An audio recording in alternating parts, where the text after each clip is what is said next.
Today, on the Spotlight, we're gonna find out why Jay Hellquest has no friends. It's gonna be pretty easy to understand after you see his interviews. Then, we ask Bill Dinwiddie how he lost his eye in the Bermuda Triangle. We're gonna be going over the Madness Bracket. And we got something very special for you, and we're gonna have to make it real brief, so I'm gonna have to go ahead and say we're not gonna have any Chris McCurry jokes. Alright, I'll give you one, okay?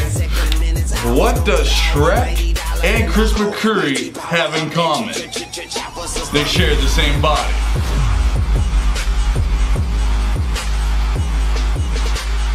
Here we go. Welcome everybody to the 2016 Now Communications Madness Tournament Roundtable.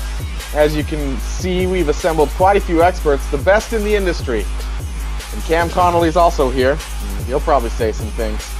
But let's get it started. Let's go to John and Dave. John and Dave, I want you guys to tell me your picks for the Veteran Madness Bracket. Let's go with John first. All right, there's so many choices, but I got to go with Mike Kamalu, the #1 rep on the summer. I think he's going to take the whole thing. Yeah. Good job, John. Way to just jump on the Mike Kamalu bandwagon. That's an easy pick. Dave, you got anything a little more clever? For sure. John's got it wrong. There's no question. My pick for the Madness winner this year is going to be Clay Shields. I think that a lot of people are overlooking him because he was, I think, a #5 seed, but he did have 100 points TSI last week, which means he pretty much became an A-list in 1 week. So that's my pick to win the Madness. Ooh. That's a tasty pick there, Dave.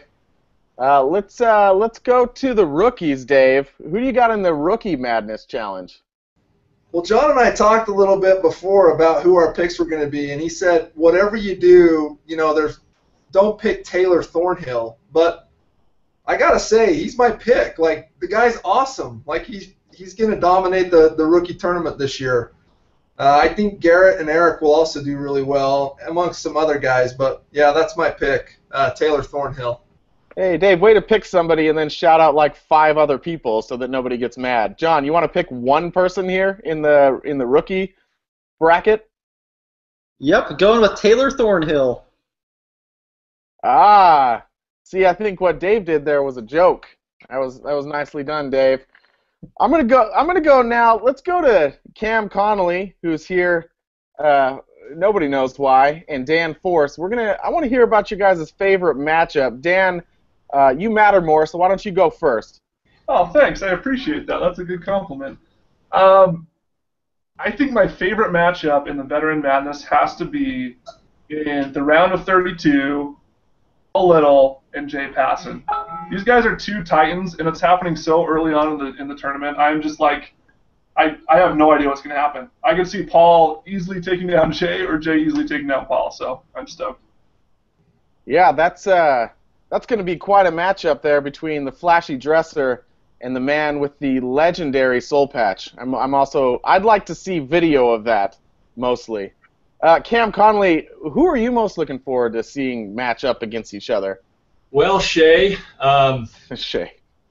Oh, I'm not sure who you are. So anyway, my favorite matchup has got to be Phil Kirk against Bryce Bradshaw. Who knows who's going to win in this one? I know that right now I'm probably leaning towards Phil taking out Bryce because he's more experienced, but I don't know. Bryce might be able to take him out, so that's going to be a battle. Yeah, I bet both of those guys wish they were matched up against you. Easy win there. I do want to talk about some Cinderella picks as Brandon walks around trying to find his video. Nick, I want to know who's your Cinderella story this year in the Madness bracket. So my Cinderella story for the veterans is C.J. Rhodes. He's pretty ranked pretty low at the moment. He's going to climb through. He's going to surprise some people. The guy gets fired up when competition comes around. I can't wait to see if the glass slipper fits on CJ. Size 8, I heard. Really small foot. Dave, do you have a pick for your Cinderella? Dave does not have a small foot. Dave has really big feet. That would be one heck of a glass slipper. It would be. So my pick on the underdogs. So do you want for both rookie and veteran, or just veteran right now, Jay? Oh, sorry. Yeah, should have cleared that up. Let's go veteran first. So veteran Colin Argyle. I think he's going to make a run and do some good things in the tournament. For rookies, I'm going to go Brody Eaton out of the Chicago office. Brody Eaton. And Nick, your other pick there? My rookie pick is Nathan Lant out of the Topeka, Kansas office. Ooh, I like that. I like Nathan. Nathan's a real polite cat. I think that goes a long way. Now here's a special treat for all of you. Blake Hilliard is in the house. Unfortunately, he does have his shirt on, but Blake's going to tell us a little bit about what kind of strategy you need to win the madness. And Blake, feel free to take your shirt off if you want to. Thanks, man. I'll spare you guys of that nastiness. But a couple things that I think really help, at least strategy-wise, going into the madness is number one, the guys that work the hardest usually go the farthest in the tournament. At least seeing the Sells Rabbit early on today, even by 1 or 2 o'clock, there still wasn't a ton of people out on the doors. And I think that's what's going to separate guys, especially as the rounds go on and people get eliminated. You got to get out super early. And when I say early, I don't mean like 10, I mean like 8. And the guys that get out 8 and don't sleep in, and that's probably the biggest key to it is the more hours on the doors, the more sells you're obviously going to get. And I think the last thing that I think super important is buying into the matchups where so many people, they don't even know who the hell they're going against. And so I think if you know who you're going against and you know what their best day is and what they're capable of, usually that sets a good limit in your head. So like if you're going against somebody like, if it's Troy Pickett, his best day is 6 or 7, usually add 1 or 2 to that and know you're going to have to do 9 or 10 to beat him. And usually if you do a first day and a last day that are both really good, if you go out and beat their best day by 2 on the first day, most people quit. So that's kind of the strategy I feel like that a lot of guys, they don't want to do is they don't want to wake up early. They go out, they work hard, they throw down 2 more than the guy's best day. Then all of a sudden that guy just buries his head in the sand and quits. Wow. I didn't hear a word you said. I was lost in your eyes. Brandon Boudreaux, nobody's ever been lost in his eyes, but Brandon, you have any tips on strategy for winning the madness? All right. No, I'm just kidding. Sorry, nobody laughs at my jokes. Couple thoughts. One, work more hours. I think Blake just hit it on the head, but my thought is if the office is open, then I'm on the doors. And my second thought goes along with that. I think a lot of times guys will make the mistake of thinking that if it's dark they can't knock. One of my favorite stories, Nick said that his Cinderella was C.J. Rhodes, but he one day I tried to pick him up at 9 o'clock. He'd been working all day and didn't have a sale, and then we saw he threw a sale on the board, so we're like, oh sweet, he's getting a sale. So we stopped and grabbed some food. It was pizza. It took a little while, so we saw another deal pop up while we were waiting, and then we're sitting there waiting. We kept calling him and texting him. Pizza gets done. We all eat our pizza, and we're like, dang, where is this guy? And lo and behold, he has a third sale. So I go, okay, I'm gonna go pick him up.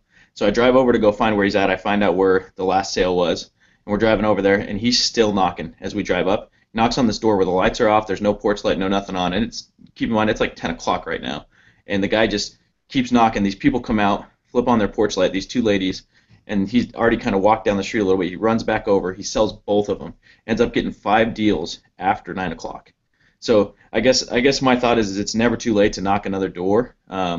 Keep that in mind. If you really want to win, you'll find ways. The other thing I think of is, if it is too late, let's say somebody says they're going to call the cops on you and you feel like they probably are, well then go hit a gas station, sell the gas station attendant. Go hit, there's so many options, so many places you can go. Another thing you can do, you manage your time well. So every single person that wants you to come back or says, hey, I need to talk to somebody else, big thing I would do is set every appointment for after 10 o'clock.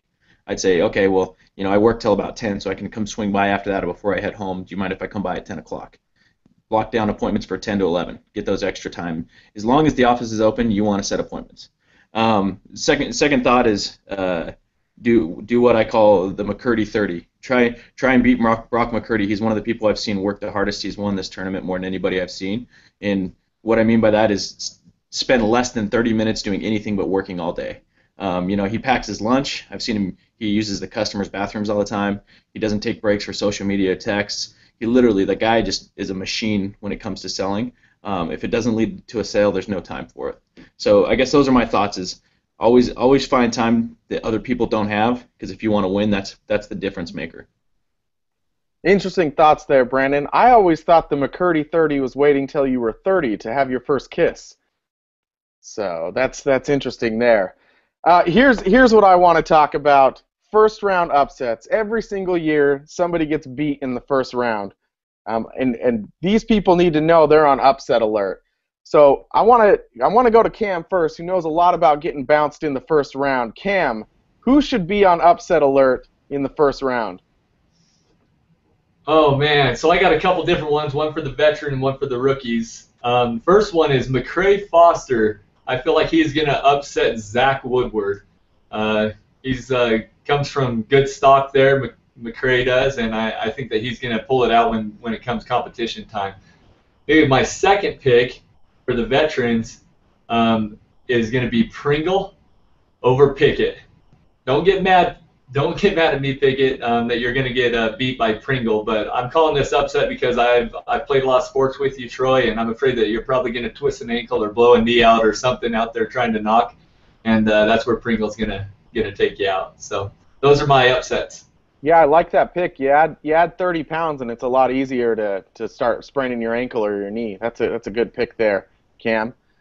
John, now this goes against your nature, John. You actually have to pick somebody to lose, and I know you hate this. You've probably been losing sleep. So I want to know who you think, in the rookie and the veterans, who should be on upset alert. All right, so I think, starting with a rookie, I think that Julio Rodriguez Jr. is going to upset Wade Doherty. So I think Wade needs to be on his A game. That's going to be a good matchup. Then going on the veteran one, I think that Calvin Scott is going to take out Chris Colenso. So Mr. Scott, he's a competitor, man. He can step up. He's had some big days. So those are my upsets. Hey, Mr. Scott, what you going to do? What you going to do make your dreams come true? I think that about wraps it up for all of us. Cam, your mom called. She'll be there to pick you up in 10 minutes and take you home. So thanks, everybody, for tuning in. And get out there and sell hard. And you're live. I'm live? You are live. Right now. Oh. Well.